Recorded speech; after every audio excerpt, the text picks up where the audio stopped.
lubos na magtatamasa ng pag-ibig ng Diyos Ama, ang sumunod sa anak niya. Alleluia, Alleluia, Alleluia, Alleluia.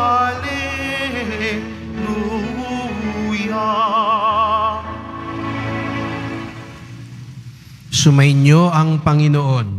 At sumairi. Ang pagpapahayag ng mabuting balita ng Panginoon ayon kay San Mateo. Papuri sa iyo, Panginoon. Noong panahong iyon, sinabi ni Jesus, "Sa aba ninyo mga eskrib at mga pariseyo, mga mapag-imbabaw, katulad ninyo'y mga libingang pinaputi, magaganda sa labas, ngunit sa loob ay puno ng kabulukan at buto ng mga patay. Ganyang-ganyang kayo.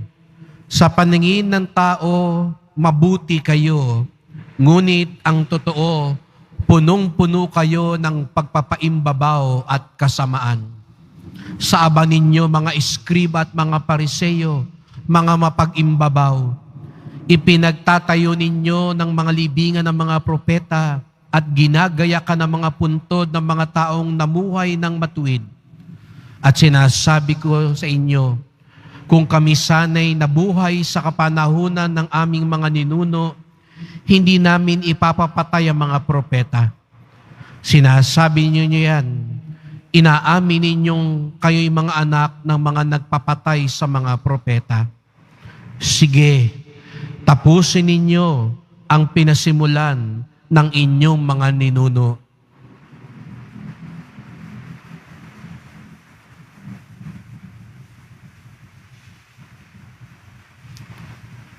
Ang mabuting balita ng ating kaligtasan.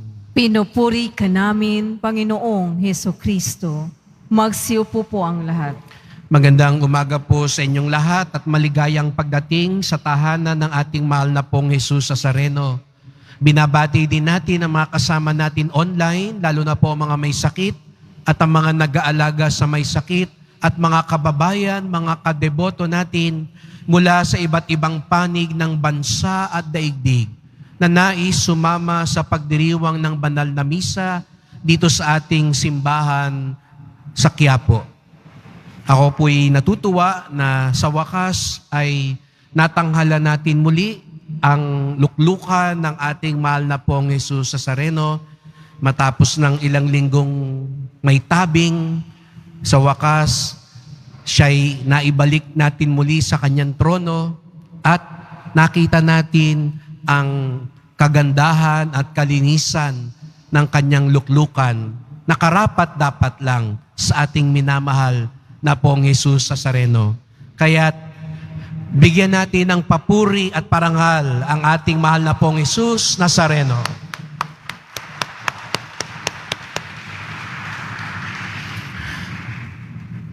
At napakaganda po. Ngunit sana maging babala din yung nakikita nating kagandahan.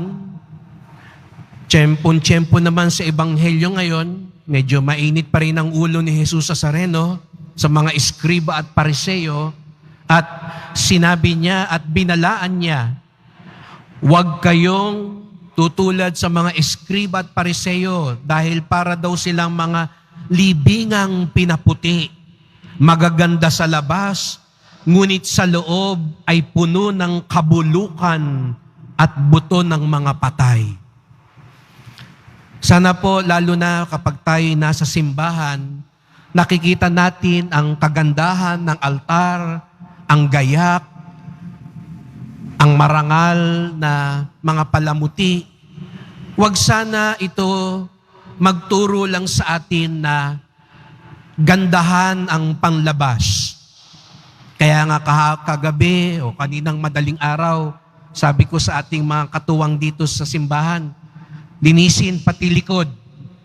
Kasi hindi pwedeng maganda lang yung harap, tapos sa likod ay madumi. Yun yung sinasabi ni Jesus sa Nazareno. Ayaw na nung labas lang ang maganda, pero parang libingan, maputi, makinang, pero sa loob ay bulok. Hindi daw dapat ganun tayo. At yun ang tukso sa ating mga Kristiyano, na maganda yung panglabas, yung nakikita ng mga tao. Sana po hindi ganun ang sumalamin sa ating diwa kapag nakita tayo ng mga maganda sa simbahan. Sapagkat hindi lang yung panglabas ang mahalaga. Maganda po ang maganda. Mahalaga ang maganda. Ang kumikinang. Napansin nyo ba? Kumikinang ngayon. Bagong paligo yung mga anghel natin ngayon. Pero ito'y sana magpaalala. Hindi lang nang dapat, no? Siguro iba sa atin, di ba? Kanina sa salamin, ang tagal mo sa salamin. Pero sa totoo lang, di ka pa naliligo, no? Nagpabango ka na lang. Pero alam mo, hindi pa lubos na malinis. Hindi ho ganun ang kalinisan na sinasalamin ng altar.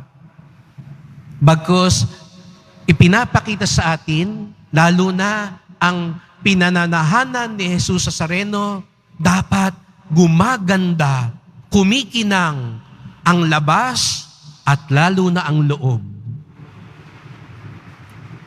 Ulitin ko, ang pinananahanan ng Diyos, ang tunay na alagad ni Jesus sa Nazareno, ang tunay na deboto, gumaganda, kumikinang ang labas dahil nanggagaling ito sa kagandahan ng kalooban.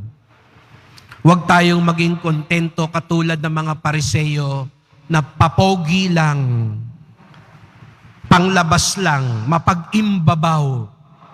Ang inaatupag lang nila, ano itsura nila? Anong sasabihin ng ibang tao? Sana hindi po tayo ganoon. Ano sasabihin man nila? Mabait ba tayo? Kaya pag picture taking na, ngiti ka ng ngiti. Pero pag wala na yung photographer, masungit ka na. Pag nasa simbahan tayo, parang hindi ka makabasag pinggan.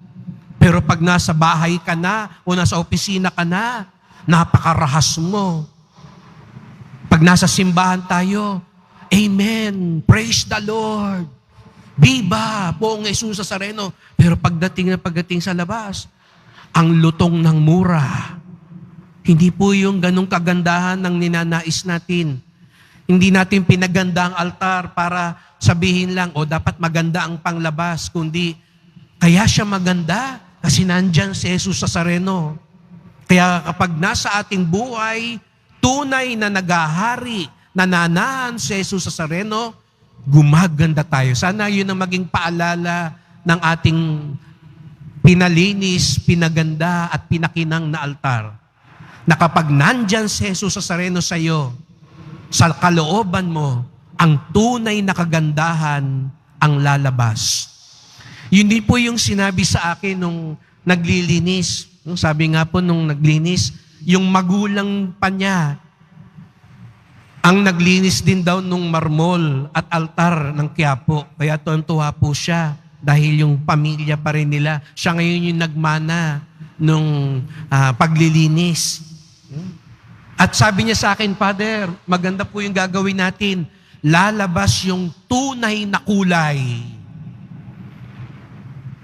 Napansin niyo ba, lumabas? Makita niyo, pag itinabi niyo rito sa nasa likod ko, makikita niyo yung pagkakaiba nung tunay na kulay, nung marmol. Kaya sa darating na araw, ito naman ang tatabingan para lumabas din yung tunay na kulay. Kasi yun din ang gusto ni Jesus sa Nazareno sa atin. Lumabas yung tunay na kulay natin. Hindi yung panglabas. Kundi ano ba yung nasa loob, yung tunay na kulay. At ano ba ang tunay na kulay natin? Hindi tayo nagpapakabait para magpakitang gilas sa ibang tao. Hindi tayo naggagawa ng maganda para hangaan lang ng ibang tao. Sa darating na araw, uso na yan. Maraming makikipagkamayan na naman sa atin. No? Marami na naman ang magsasabing, ako ang tunay na tagapaglingkod. Ako ang tunay na mabuti. Pero sana bago dumating yung kampanya, nakita nyo na yung tunay na kulay. At yun ang tawag sa ating lahat, mga Kristiyano, mga tagasunod ni Jesus Nazareno, palabasin ng tunay na kulay. Sana ganun din ang maalala ninyo kapag nakita niyo yung altar. Lumabas ang tunay na kulay ng altar, lumabas din ang tunay na kulay ng bawat isa sa atin. At ano ba ang tunay nating kulay? Tayo'y mga anak ng Diyos. Likas sa atin ng kabutihan, hindi para magpalabas, kundi yun yung biyayang ipinagkaloob sa atin simula pa nung tayo'y binyagan. Hindi tayo yung sinasabi na social media. Di ba, laging naririnig natin minsan, magpakatotoo ka lang. Kaya may ibang mga tao, ganun ang katwiran, Father, galit ako at hindi ako naiyang ipakita ang galit ako kasi nagpapakatotoo lang ako. Ayoko nang ngiti kasi gusto kong magpakatotoo, kaya nakasimangot ako lagi. Pero hindi naman yan yung totoong ikaw eh. Ang totoong ikaw, hindi yung pakiramdam mo, kung hindi yung papaano ka nilikha ng Diyos. Kaya nga, sa unang pagbasa, nakita natin na paano sinabi ni San Pablo, kami ay tapat, mabuti at ganap sa pakikitungo sa inyo. Sapagkat ganoon tayo nilikha ng Diyos. Nilikha tayo ng Diyos na maging magalang, maging mapagmalasakit, maging matulungin, maging mapaglingkod. Hindi natin kailangang panglabas lang ito kasi ito'y nanggagaling sa kalooban natin. Yung nga lang, katulad nung nangyari sa altar, sa pagdaan ng taon, ang dami nang tumakip, dumumi. Diba? Kaya tinanggal natin yung mga libag. Tinanggal natin yung dumi para lumabas yung tunay na kulay. Ganon din ang buhay natin, mga Kristiyano. Kaya nga tayo nangungumpisal, nagsisimba, nagdarasal, humihingi ng tawad para matanggal yung libag ng kasalanan, yung dumi ng kasamaan, para lumabas uli yung tunay nating kulay. Kaya sa paghanga natin sa magandang at malinis at magarang altar, sana po wag tayong huminto sa altar. Sana pag-uwi nyo, masabi nyo, uy, ang ganda ng altar sa Quiapo, uli. Sana mas mapalalim natin yung masabi natin, paggandahin ko rin ang aking buhay sapagkat tayo rin ay templo ng Diyos. Uy, lumabas na uli yung tunay na kulay ng marmol. Sana lumabas din yung tunay na kulay natin bilang mga anak ng Diyos, bilang kapatid ni Jesus Nazareno.